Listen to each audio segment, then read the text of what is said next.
শুভ সকাল বন্ধুরা। আলিপুর জেলায় ছোট্ট গ্রামে তোমাদের অনেক অনেক স্বাগত আর অনেক অনেক ভালোবাসা জানিয়ে বন্ধুরা ভিডিওটা স্টার্ট করলাম। ওই কুচবিহার জেলা বলতে বলতে মুখে ফট করে কুচবিহার জেলায় চলে আসতেছে।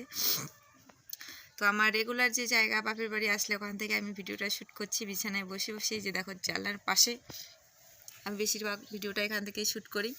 তো এখন বাজে সকাল 8:30, সবে উঠেছি 10 মিনিট হলো।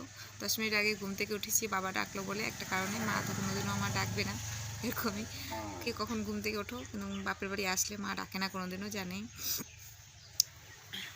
তো ভাইকে পাঠিয়েছি হচ্ছে দোকানে।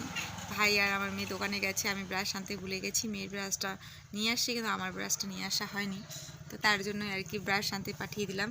তো ভাবলাম চলো এখান থেকে ভিডিওটা স্টার্ট করছি। তো চলো ভিডিওটা কন্টিনিউ দেখতে থাকো, আশা করি ভালো লাগবে আজকের ভিডিওটা তোমাদের। আর এখান থেকে বসে রাস্তার সমস্ত কিছু দেখা যায়। দেখো এই হচ্ছে আমার জানালা, ওই হচ্ছে রাস্তা। দেখি কি বুঝতে পারছো না, এখনই বুঝতে পারবে যে দেখো টোটোটা যাচ্ছে, ওইটাই হচ্ছে রাস্তা। এখান থেকে সমস্ত কিছু দেখা যায় রাস্তায়। ভাই ব্রাশ নিয়ে আসলো, তারপর ব্রাশ ট্রাশ করে মা ঘরেও এসেছে। মা একদম চা নিয়ে একদম হাজির হয়ে গেছে। তো চলো এখন হচ্ছে সকাল সকাল চা মুড়ি আর খেয়ে নেবো। আর আমার গলার আওয়াজটা হয়তো শুনে বুঝতে পারছো, আমার ভীষণ ভীষণ ঠান্ডা লেগে গেছে, এতটা সর্দি লেগে গেছে বন্ধুরা, মানে বলে বোঝাতে পারছি না। এমনিতেই আমার অ্যালার্জি, খুব তাড়াতাড়ি করে সর্দি লেগে যায়। এটা ঠান্ডা গরম কিছু না, সবসময় একদম। আর হচ্ছে তারপর চা খেয়ে মা রান্না করেছিল, খাওয়া দাওয়া মানে চা খেয়ে স্নান করতে চলে গেছি। স্নান করে খাওয়া দাওয়া করে এখন যাচ্ছি বাজারে। তো কেন যাচ্ছি বলে দিচ্ছি। বাবা যে তোমাকে বললাম সকালে ডেকেছিল, আজকে হঠাৎ করেই শুনছে বাবা দৌড় সরকার বসবে, তার জন্যই। তো ভাই আর আমি মিলে যাচ্ছি। টোটোর জন্য অনেকক্ষণ অপেক্ষা করেছিলাম কিন্তু টোটোর কোনো নামগন্ধ নেই। তো ভাই বললো চল তোকে আমি সাইকেলে করে নিয়ে যাবো। তো এই দেখো সরু রাস্তাটা দেখে আমি বললাম তুই সাইকেল নিয়ে আগে এগিয়ে যা, আমি এইটুকু রাস্তায় হেঁটে যাচ্ছি, তারপর তো সাইকেলে চেপে চলে যাব। তো দেখো তো চলো। হ্যালো বন্ধুরা, এখন বাজে সকাল 10টা। তো এখন একটু রেডি সেডি হয়ে যাচ্ছি বাজারের দিকে। সে মানে কি বলবো, কাজে যাচ্ছি, মানে সকাল সকাল শুনতে পারলাম কাজটা হবে। তো কি কাজ পরে তোমাদের সাথে জানাবো। তো রেডি সেডি হয়ে তোমাদের সাথে একটু কথা বলতে পারলাম না, পুরো ব্যস্তর মধ্যে কেটে গেল। তো চলো যাওয়া যাক।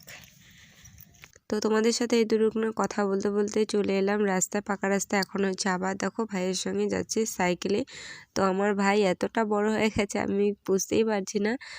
মানে ভাইকে বললাম দে আমি সাইকেলটা চালাই, ও একদমই কোনো কথা শুনছে না, ও আমাকে সাইকেল চালিয়ে নিয়ে গেল। তারপর হচ্ছে এটা মাঝখানে সারাদিনে কোনো শ্যুট করিনি, এটা হচ্ছে বিকেলবেলা। তো ওখান থেকে এসে মা তো ভীষণ কাজে ব্যস্ত, মেয়ে দুপুরবেলা ভাত খেয়েছে। তো এখন হচ্ছে ম্যাগি বানিয়ে দিচ্ছি, মা ম্যাগি এনে দিল, বললো যে ম্যাগিটা বানিয়ে দে। তো সেই ম্যাগিটাই বানিয়েছি, এখন হচ্ছে মেখে দেবো। আর তারপর দেখবে আমাদের বাড়িতে কতগুলো হাঁস মুরগি আছে। এই দেখতে পাচ্ছ মোরগটা, এই মোরগটার দাম কত জানো? শুনে একদম মাথায় হাত পড়ে যাবে, আমার তো ভীষণ হাত পড়ে গেছে। এই মোরগটার দাম নাকি হচ্ছে 1200 টাকা বলে গেছে। তো জানোই আরও বেশিও হয়তো মানে গেলে যেতে পারে। বাবা 1200 টাকা বলেছে, বাবা দেয়নি, বাবা বললো থাক কয়েকদিন। কেননা অনেকেই ভাবতে পারবে একটা মোরগের দাম কোনো দিনও 1200 টাকা হয়। তো আমাদের এখানে মোরগ দিয়ে মানে লড়াই খেলা হয়, সেটা হচ্ছে টাকা বাজি রেখে। তো মানে এখানে এরকম হয় দেখে এদিকে আমার বাপের বাড়ি এলাকার দিকে মোরগের ভীষণ ভীষণ দাম বন্ধুরা। এখন দেখো হচ্ছে সন্ধেবেলা, বিকেলবেলায় দেখো কতগুলো চপ নিয়ে এসেছে। তো আমার মেয়ে আর আমার ভাই গিয়েছিল দিদা বাড়ি, তো মাসি দেখো চপ পাঠিয়ে দিয়েছে দিদা। তো এখন এটা হচ্ছে বসে বসে এখন খাবো, মানে সবাই মিলে খাওয়া দাওয়া হচ্ছে। আর রাত্রেবেলা হচ্ছে আজকের মেনু। আর মানে বাপের বাড়ি এসেছি মানে ছাড়া ছাড়া ভিডিও হয়ে যাচ্ছে, কেউ কিছু মনে করো না প্লিজ। দেখো এখন হবে রাত্রেবেলা রুটি। আমার মেয়ে তো ভীষণ রুটি খেতে পছন্দ করে, তোমরা জানোই। ভীষণ রুটির জন্য বায়না করছে, বলছে দিদু আমাকে রুটি ভেজে দাও। তো মাকে বললাম চলো আজকে হচ্ছে গরম গরম রুটি আর হচ্ছে ডিম আলুর তরকারি দিয়ে আজকে খাওয়া হোক। আমারও খেতে মন চাচ্ছে, মানে মেয়ের সঙ্গে সঙ্গে এই একটা মানুষের জন্য আমার মা ভাত বানাবে, তার জন্য বললাম চলো সবাই মিলে এটাই খেয়ে নিই। গরম গরম ডিমের ঝোল আর হচ্ছে রুটি। আজকে রান্নাবান্নাগুলো কিন্তু আমিই করেছি, ডিমের ঝোল আমি বানিয়েছি, রুটিও বানিয়েছি, শুধু মা হচ্ছে আজকে মেখে দিয়েছিল।